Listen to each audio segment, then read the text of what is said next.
안녕하세요. 요즘 시간이 어찌나 빨리 흘러가던지 눈 깜빡하니 벌써 70대가 되어 있네요. 나이는 이렇게나 많이 먹었는데 나이에 비해 제 신세는 지금 많이 처량하네요.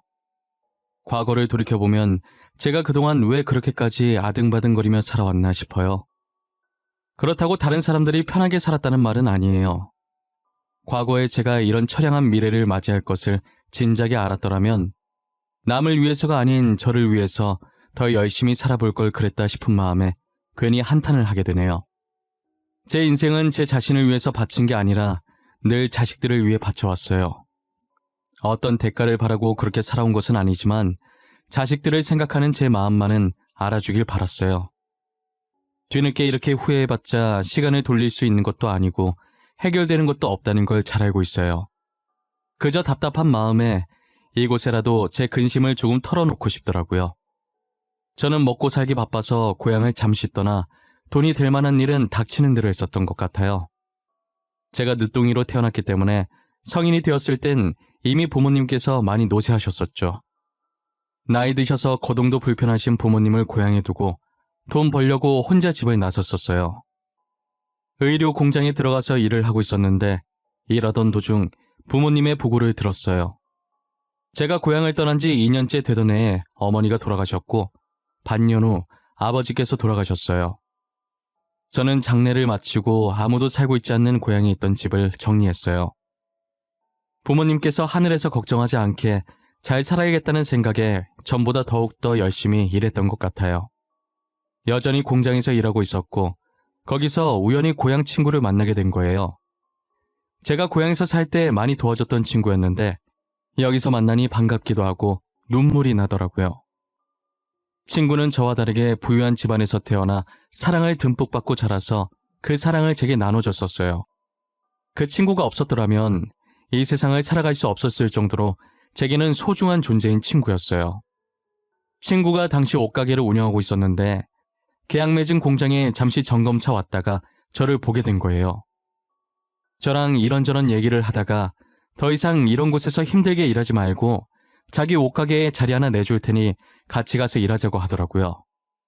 처음엔 그래도 되나 망설였는데 저는 물불 가릴 처지가 아니라서 친구를 따라가게 되었어요. 저희는 같은 공간에서 일하면서 자연스럽게 붙어있는 시간이 많아졌고 그러다 서로에게 호감을 느껴서 만남을 가지기 시작했어요.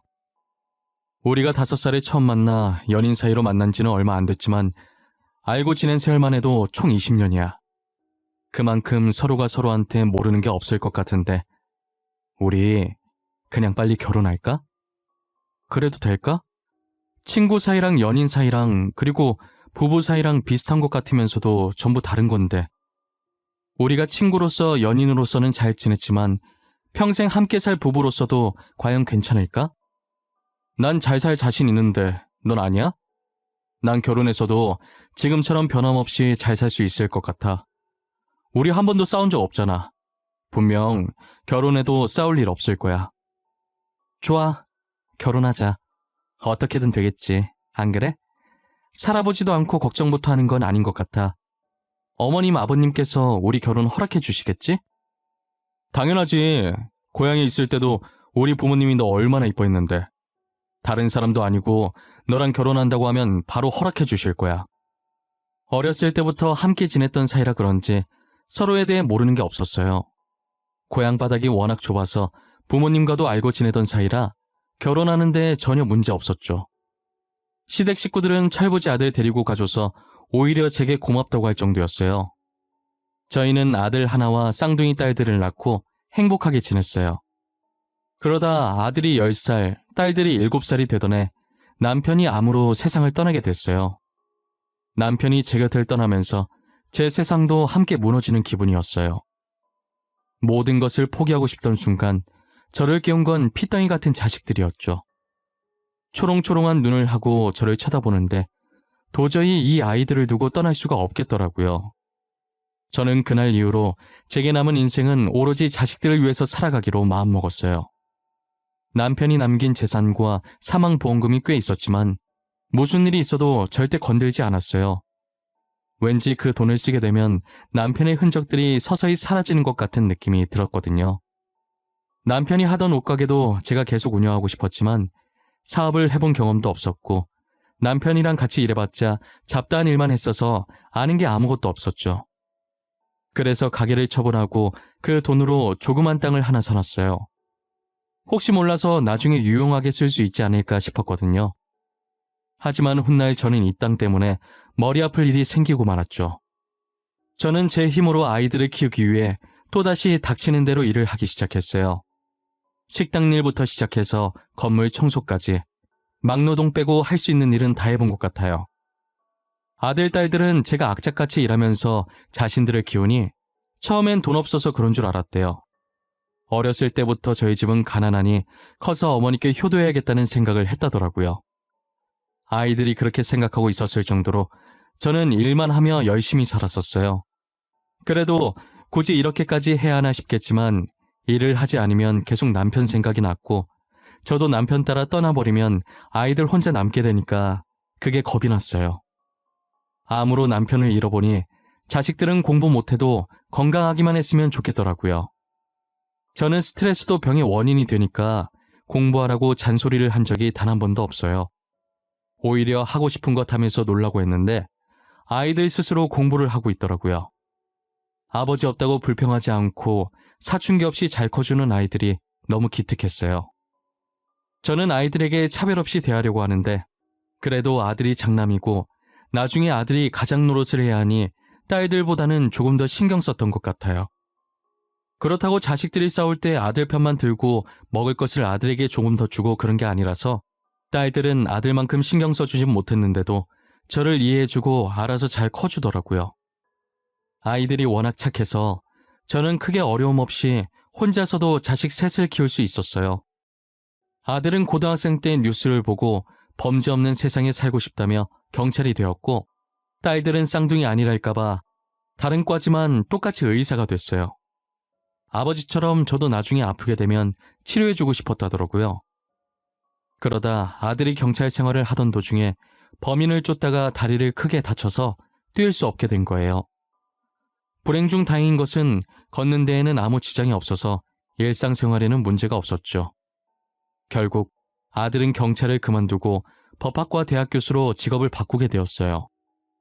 이 상황을 되게 덤덤하게 받아들이는 것 같았지만 지켜보는 제 마음은 편치 않더라고요. 제가 괜한 걱정을 한 것이었는지 아들은 교수 생활에 빠르게 적응하고 오히려 범인 쫓아다닐 때보다 편하다고 표정이 밝아져 있었어요. 그리고 다가온 명절에 자식들이 TV를 보고 있는 제 앞에 조용히 앉더라고요. 저는 아들, 딸들이 제게 뭔가 할 말이 있는 것 같아 보여서 TV를 껐어요. 뭐야? 너네 나한테 할 말이 있어? 표정들이 왜 이렇게 비장해? 할 말 있으면 빨리 해. 나 10분 뒤에 연속극 봐야 돼. 엄마, 그동안 혼자서 우리들 키우느라 고생 많았지? 큰 건 아니고 우리끼리 조금씩 돈 모아서 드리는 거야. 많은 돈은 아니지만 받아줘. 우리 마음이야. 그리고 여기 지갑도 있어. 엄마 지갑 많이 낡았더라고. 그거 언니랑 나랑 고등학생 때 만들어줬던 지갑이었잖아. 어떻게 그 지갑을 아직까지 쓰고 있어? 그 정도 됐으면 그냥 버리고 새로 사지. 자식들이 사주길 기다린 거지? 나 다 알아. 그래, 맞다. 왜? 아유, 언제 커서 이렇게 나한테 용돈도 다 주고 선물도 사주고. 이제 진짜 다 컸네. 너네 어른 많네. 잘 쓸게. 돈은 또 왜 이렇게 많이 넣었어? 10만 원만 줘도 고마운데. 자식들이 준 봉투를 열어보니 각자 100만 원씩 총 300만 원이 들어있더라고요. 제 표정을 보고 절대 이 돈 못 쓸 거라는 걸 알고 아끼지 말고 꼭 쓰라고 신신당부를 하더라고요. 앞으로 자신들이 계속 효도할 거니까 그 정도면 됐다고 이제 고생 그만하고 쉬라고 하는 거예요. 그동안 힘들었던 생각이 나고 아이들도 너무 기특해서 괜히 눈물이 나는 거 있죠? 제가 눈물을 흘리자 딸들이 놀래서 휴지를 통째로 가지고 와 닦아주더라고요. 아이 참, 엄마 왜 울고 그래 진짜. 주책이야. 울지 마. 우리 엄마 울리려고 한 거 아니란 말이야. 그만 울어. 우리도 울어버린다. 너무 기특해서 그러지. 언제 내 새끼들이 이렇게 컸나 싶어서. 코찔찔이 시절이 엊그제 같은데 벌써 이렇게 커서 엄마 용돈도 다 주고 너무 좋아서. 엄마 우는 거 진짜 못생겼어. 그러니까 울지 마. 웃는 게 더 이뻐. 앞으로 우리가 엄마한테 받은 거 다 돌려줄 거야. 용돈도 많이 줄게. 우리 의사야. 잘 나가. 뭐냐 너네? 나 교수라고 지금 무시하냐? 교수도 연봉 세. 왜 이래? 엄마, 나도 용돈 많이 줄게. 그러니까 이제 일 그만하고 쉬어. 그래, 알겠어. 내가 자식 농사 하나는 정말 잘했네. 너네 없었으면 내가 어떻게 살았을까? 아마 이 세상에 없었을 거야. 딸들은 저를 꼭 안아줬지만 아무래도 장남은 아들이라 그런지 딸들보다는 많이 무뚝뚝하게 말해도 저보고 울지 말라고 하면서 제 어깨를 어색하게 살짝 토닥거려줬어요. 이젠 자식들 걱정 그만하고 편하게 살라면서 도우미 아주머니까지 고용해 주더라고요. 그런데 도우미 아주머니 고용했다는 얘기를 저한테 안 한 거예요. 명절 끝나고 모르는 사람이 일하러 왔다고 제 집에 찾아왔길래 처음엔 다른 집을 저희 집이라고 착각하고 잘못 찾아온 줄 알았어요. 때마침 그때 아들한테 전화가 와서 아들이 고용한 아주머니라는 걸 알게 되었죠. 제가 자식들한테 이렇게까지 호강받으며 살아도 되는 건가 싶었어요. 그날 남편 납골당 찾아가서 아이들이 벌써 저만큼 커서 호강시켜주고 있다고, 조금만 더 오래 살았으면 같이 호강받았을 텐데 뭐가 급해서 빨리 갔냐고 한탄 조금 했네요. 자식들이 성인된 게 엊그제 같은데 벌써 20대 중후반이 되어 하나둘씩 결혼을 하기 시작하더라고요. 딸들은 아무래도 병원에만 온종일 붙어 있으니 자연스럽게 같은 병원 의사 남편들을 만났어요. 저를 닮아 남자 보는 눈이 좋았던 건지 사위들이 다 착하고 순하더라고요. 장모님이라고 어렵게 생각 안 하고 농담도 잘하고 애교도 많아서 저도 아들처럼 아껴주었어요. 이제 딸들은 다 시집가고 아들 결혼만 남았었는데 연애를 하는 건지 마는 건지 도통 모르겠더라고요. 솔직히 말하면 딸들은 전혀 걱정이 안 됐고 아들을 제일 걱정했었어요. 무뚝뚝해서 결혼도 못하고 혼자 늙을 것만 같았거든요. 그런데 왼쪽 약지 손가락에 반지가 있는 거 보면 누군가를 만나고 있는 것 같긴 한데 먼저 말 꺼내면 너무 결혼하라고 보채는 것 같아서 말도 못하고 혼자서 생각만 하고 있었어요. 혹여나 손가락에 반지가 사라지면 어쩌나 쓸데없는 걱정도 많이 했네요. 아들이 제 생각을 읽은 건지 드디어 결혼하고 싶은 여자가 있다고 소개시켜준다는 거예요. 저는 떨리는 마음으로 며느리가 될 아이를 맞이했어요. 어떤 며느리가 들어오든 착하기만 하면 뭐든 다 해줄 예정이었어요. 아들도 동생들 남편처럼 참하고 순해 보이는 예비 며느리를 데리고 왔더라고요. 말하는 것도 어쩜 그리 이쁘게 하는지 저 아이라면 저희 아들을 믿고 맡길 수 있을 것 같아 결혼을 찬성했죠. 하지만 지금은 그때의 제 선택을 너무나도 후회하고 있어요. 시간을 돌릴 수만 있다면 아들의 결혼을 결단코 반대했을 거예요. 아들과 며느리는 결혼하고 나서 너무 잘 지내더라고요. 껌딱지처럼 붙어서 서로 아껴주고 사랑해주는 모습이 정말 보기 좋았어요. 결혼한 지 4개월 정도 지났을 때쯤 며느리의 임신 소식이 들리더라고요. 아들과 제 사이가 멀어지기 시작한 건 그때부터였어요. 매일같이 연락을 하던 아들 녀석이 며느리가 임신하던 순간부터 뜸해지더라고요. 매달 주던 용돈도 끊기고 본가를 방문하는 횟수도 줄어드는 거예요. 용돈이야 제가 가지고 있는 돈이 있으니 안 준다고 해서 그렇게 서운하지 않았어요. 하지만 전화는 단 1초라도 시간을 잠깐 내서 할 수 있는 부분인데 원래 안 했던 사람이라면 저도 이렇게 기다리지 않았을 거예요. 처음엔 교수 생활에다가 임신한 아내 챙기느라 바쁘나 싶었어요. 그런데 딸들과는 여전히 연락을 잘하는 것 같더라고요. 딸들도 아이를 낳았던 터라 궁금한 게 있으면 바로바로 딸한테 물어보는 것 같았어요. 저도 배 아파 자식들을 낳아봤고 이제껏 키워도 왔으니 저한테 물어볼 수도 있는 건데 저 나름대로 조금 서운하더라고요. 며느리의 출산일이 다 되어갈 때까지도 연락이 안 오는 거예요. 그러다 손녀 낳았다는 문자 한 통 딱 받았어요. 저는 며느리가 혼자서 아이를 보는 것이 얼마나 힘든 건지 잘 아니까 도와주고 싶은 마음에 이것저것 싸들고 아들네로 갔어요. 아들은 학교로 출근해서 안 보였고 며느리와 손녀만 집에 있더라고요. 어머님, 오셨어요? 괜히 이렇게 어머님 힘들게 할까봐 그동안 연락 안 드린 건데. 저 보따리에 있는 건 뭐예요? 빈손으로 오셔도 되는데 참. 우리 며느리 애 낳느라 고생 많았을 텐데 몸보신 좀 해야지. 출산하고 나서 먹으면 좋은 음식들 몇 개 쌓아봤어. 점심은 이미 먹었을 것 같고 저녁에 먹어. 진짜 감사해요. 어머님이 최고예요. 저희 엄마도 이렇게까지는 안 챙겨주셨는데 정말 잘 먹을게요.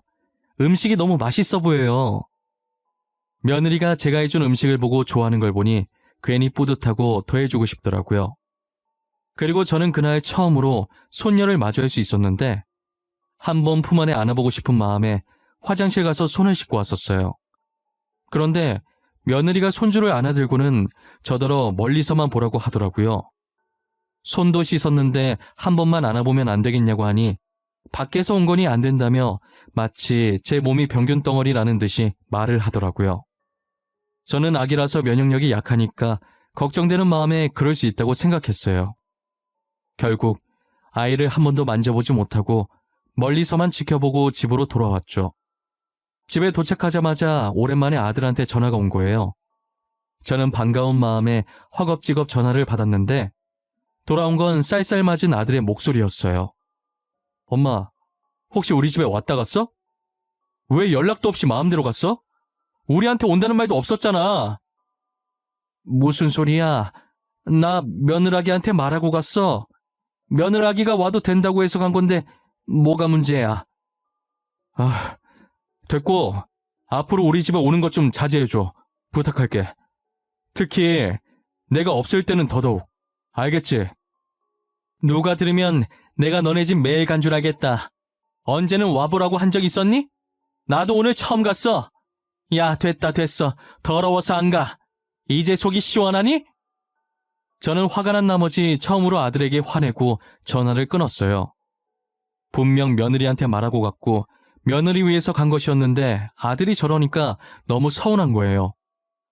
그래서 그날 이후로 거의 연을 끊다시피 딸들이랑만 연락하고 지냈었어요. 명절이나 제 생일 같은 가족 모임에도 아들네만 부르지 않았죠.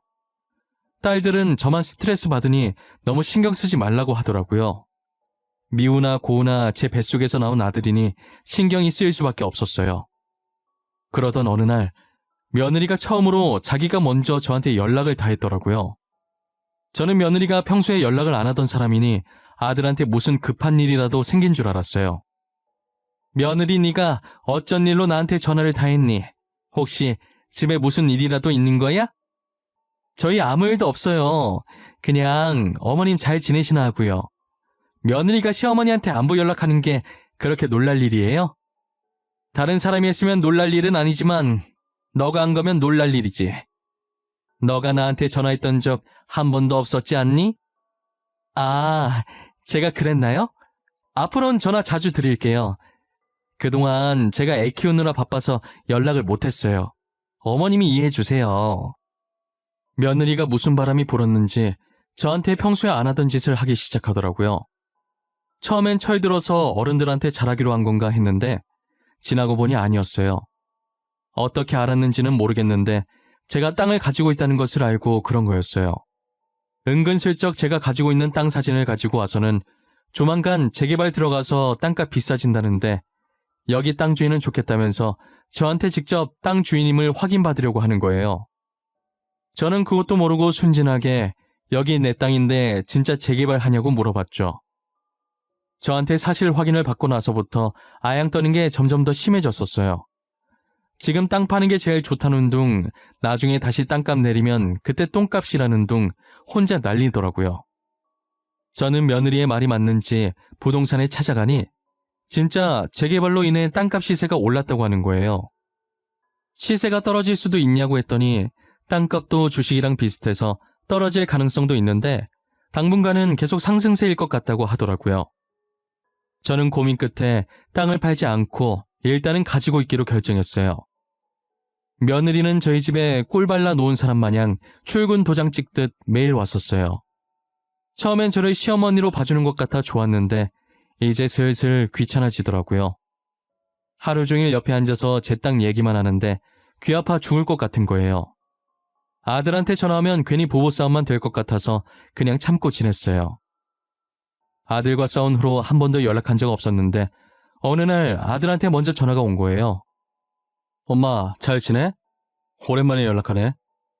사실 엄마한테 미안해서 전화할까 말까도 많이 망설였어. 근데 연락 안 하면 안 될 것 같아서 나중에 후회할 것 같아. 엄마가 돼서 아들이랑 연 끊고 잘 지냈겠니? 왜 전화했는데? 나한테 할 말이 있어서 전화한 거 아니야? 엄마 성질 급한 거 알지? 빨리 말해. 엄마, 그게 있잖아. 본가에 아직 별일 없지? 요즘 지연이가 엄마 집 자주 가? 매일 가는 걸로 알고 있는데. 꼭 무슨 일 생길 것 같이 말하네. 그래, 무슨 바람이 불었는지 요새 우리 집에 매일 오더라. 무슨 꿍꿍이 있는 게 아닌가 싶더라니까. 혹시 지연이가 엄마한테 별말 안 해? 이상한 얘기 같은 거 안 해? 재개발 중인 땅이라든지. 네가 그걸 어떻게 알아? 안 그래도 내가 너네도 모르는 땅이 하나 있거든. 걔가 그걸 어떻게 알았는지 그 땅 사진을 들고 와서는 재개발해서 땅값이 올랐니 어쩌니 그러던데. 엄마, 지연이가 그 땅 팔라고 해도 절대 팔지 마. 계속 들고 있어. 그리고 어디 투자하라고 해도 절대 그러지 마. 알겠어? 저는 아들을 통해 며느리에 대한 충격적인 이야기를 들었어요. 아들은 며느리와 있었던 일들을 제게 처음부터 빠짐없이 말해주더라고요. 며느리는 아들이 대학 교수니까 당연히 돈이 많은 집안의 아들일 것이라고 생각했고 저희 집안 재산을 노리고 일부러 아들한테 접근을 한 거예요. 저희가 사업이 망해서 그만둔 게 아니니까 집도 예전에 남편이랑 함께 살던 그대로일 거 아니에요. 정원 딸린 2층 집이라 며느리는 당연히 자기가 예상했던 대로 저희 집이 부자라고 생각했던 거고요. 그런데 아들은 제가 온갖 일을 해가며 고생해서 자식들을 키웠다는 것만 알지 조그만 땅 하나와 남편의 재산을 가지고 있다는 건 모르잖아요. 물론 딸들도 마찬가지고요. 며느리가 자기 친구들에게 아들을 부잣집 아들이라고 치켜 세울 때마다 아들은 어머니께서 힘들게 자신들을 키웠다고 가진 게 없다고 말했다더라고요. 아들 말에 이득 볼 게 없다고 생각한 며느리는 괜히 시집살이를 빌미로 이혼을 하려고 한 것 같았어요. 그래서 임신하고 제가 딸 가졌다는 이유로 자신을 구박한다고 아들에게 거짓말을 쳤다는 거예요. 아들은 보통의 시어머니와 며느리 사이에서 충분히 일어날 수 있을 법한 일이니 당연히 며느리 말을 믿어줬다고 하더라고요. 그래서 임신 상태에 스트레스 받으면 아이한테 좋을 게 하나도 없으니 저를 멀리했고요. 그때 아들과 싸운 날 일부러 제가 상한 음식들을 가지고 와서 며느리에게 먹이려고 했다는 거예요. 계속 그런 식으로 시집살이 당하고 있다고 아들을 세뇌시켜서 아들과 제 사이를 갈라놓게 만든 거죠. 그러다 어떻게 제가 땅을 가지고 있다는 걸 알게 돼서는 그 땅을 노리고 다시 저한테 애교 부리면서 착한 며느리인 척 해왔던 거예요. 제가 땅 가진 건 어떻게 알게 된 거냐고 했더니 아들도 그것까진 모른다고 하더라고요. 자기도 직접 들은 것들만 제게 전해주는 거라고 했어요. 새벽에 아들이 자는 줄만 알고 거실에서 며느리가 친구한테 신나게 전화하는 걸 중간에 깬 아들이 물 마시려고 나가려다가 우연히 모든 사실을 듣게 된 거고요. 아들은 중간부터 녹음했긴 했지만 핵심 내용들은 다 녹음됐다고 하더라고요. 여기서 기가 찬 게 뭐냐면 손녀도 아들의 친딸이 아니라는 거예요. 진짜 막장 드라마도 이 정도까지 막장이진 않을 겁니다. 정말 아들의 말을 듣는 내내 저는 충격의 연속이었어요. 아들은 그동안 며느리 말만 믿고 제 가슴에 대못을 박았다며 정말 미안하다고 우는 거예요. 숨이 넘어갈 듯 우는 아들의 목소리를 가만히 듣고 있어야 하는 제 심정은 오죽했을까요? 자식은 부모를 버려도 부모는 자식을 못 버린다는 말이 있잖아요. 그 말처럼 저도 부모가 돼서 어떻게 제 핏줄을 미워하겠어요. 울고 싶을 땐 울게 놔둬야 한다는 생각에 아무 말도 안 하고 다 울 때까지 기다려줬어요. 다 울었어? 울고 싶을 땐 마음껏 울어야 돼. 안 그럼 속에서 골마. 아들아, 내일 당장 이혼 소송이랑 상간남 소송 준비해. 아직 아이 친아빠 만나고 있을 거 아니야. 응, 안 그래도 불륜 증거도 다 모아놨어, 엄마. 내가 못난 아들이라 너무 미안해. 엄마가 나를 어떻게 키웠는데 못난 모습만 보이고. 불효자라고 욕해도 돼. 나 용서 안 해도 돼. 난 벌써 다 잊었어. 괜찮아. 짐 정리하고 다시 본가로 들어와. 안 좋은 기억을 다 잊고 여기서 엄마랑 같이 새 출발하자. 알았지? 아들은 날이 밝는 대로 며느리에게 이혼 소송과 상간남 소송을 걸었어요. 거기에 의도적으로 돈을 노리고 접근한 것에 대해 사기죄로 고소도 했고요. 그리고 아들 부부가 살았던 집이 아들 명이라 며느리가 잠시 집을 비운 사이 며느리 짐을 문 밖으로 던져버리고 집 비밀번호도 바꾼 후에 저희 집으로 왔다더라고요. 아들은 지금쯤 며느리가 집에 도착했을 텐데 짐 던져놓은 거 보고 놀랄 거라고 웃는 거예요. 아니나 다를까 말이 끝나기 무섭게 아들 핸드폰의 진동이 끊이질 않았어요. 아들은 진동 소리 시끄럽다고 휴대폰 전원을 아예 꺼버렸어요. 제가 그래도 되는 거냐고 하니 어차피 이제 남남될 사이인데 뭐 어떠냐고 하더라고요. 저랑 영 끊을 때도 느꼈고 지금도 느끼는 거지만 저희 아들은 맺고 끊음이 참 정확한 아이인 것 같아요. 아들은 며느리와 이혼하고 교수 생활을 하면서 심리학 공부를 하고 있는 것 같더라고요. 갑자기 왜 심리학 공부를 하냐고 했더니 세뇌를 당해보니까 그냥 하고 싶어졌다고 하는 거예요. 그리고 그쪽으로 직업을 바꿀 생각도 하고 있는 것 같아 보였어요. 사람의 심리를 며느리처럼 나쁜 쪽으로 이용하지 않고 좋은 쪽으로 만들고 싶다고요. 저는 이제 아들이 무엇을 하든 옆에서 묵묵히 응원해 주려고 해요. 저도 이번 일 겪으면서 돈이 많다고 해서 다 좋은 것만은 아니라는 걸 깨달았어요. 세상에는 좋은 사람이 있는 반면에 나쁜 사람들도 많다는 걸 잊지 말아야 할 것 같아요.